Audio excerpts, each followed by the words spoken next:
If you've been diving into Slay the Spire 2 lately, you already know this isn't just another deck-building roguelike. It's a brutal climb through 3 massive acts packed with nasty monsters, surprise events, and bosses that absolutely do not play around. But here's the twist. At the start of every act, you get to meet an ancient. These mysterious beings don't just patch you up. They offer you 3 powerful choices that can completely change the direction of your run.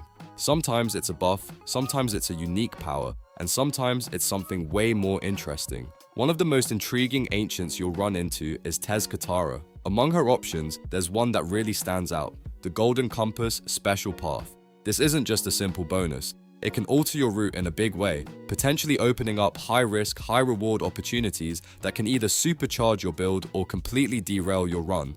So today, we're breaking down exactly how the Golden Compass works, what makes it special, and most importantly, whether it's actually worth picking on your climb to the top. I'm quickly moving on to the video. Before we start, if you enjoy these types of list videos, don't forget to like the video and subscribe. Enjoy watching.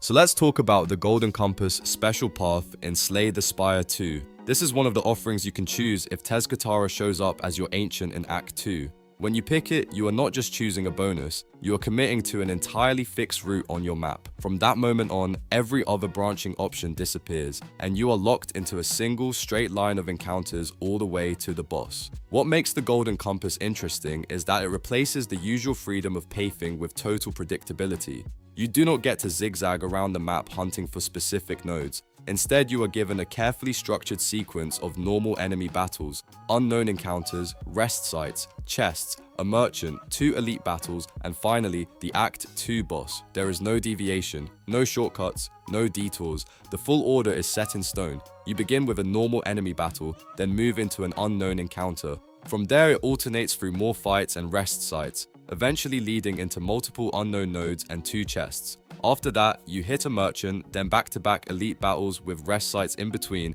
and finally the boss. Because this order does not appear to be randomized, you always know exactly what is coming next. That predictability can actually be a huge advantage. Knowing when a rest site is coming up allows you to plan upgrades and healing very carefully. You can be more aggressive in fights before a rest site because you know recovery is guaranteed. And having a rest site between the 2 elite battles makes that late stretch much safer than it would normally be on a standard map. Another big strength of this path is the number of unknown encounters, unknown nodes in Slay the Spire. 2 can be incredibly impactful. They might thin your deck, grant powerful bonuses, or present high-risk, high-reward decisions. If your build is already heading in a clear direction, these nodes can help refine it even further.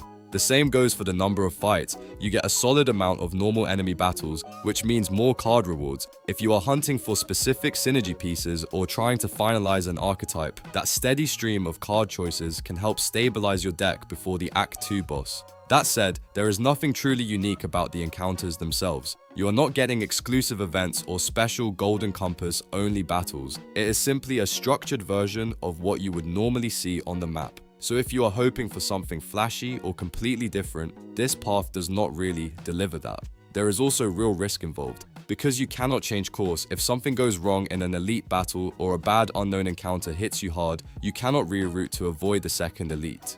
You are locked in. On higher ascension levels especially, that lack of flexibility can punish you if your deck is not fully online. It is also worth thinking about relic requirements. If you are holding something like Sword of Stone, which requires completing 5 elite encounters, the Golden Compass might not be enough. It only guarantees 2 elites near the end. In that case, using the normal map could allow you to hunt down more elite fights and activate your relic in time for the Act 2 boss and beyond. And finally, do not forget to compare it to Katara's other offerings. Toy Box and Yummy Cookie can provide immediate and sometimes massive power spikes to your deck. The Golden Compass is steady and predictable, but not always explosive. Before you commit, it is smart to quickly check the normal map and see if there is a path with more chests or more elite opportunities. Predictability is powerful, but in Slay the Spire 2, raw strength and flexibility often matter even more.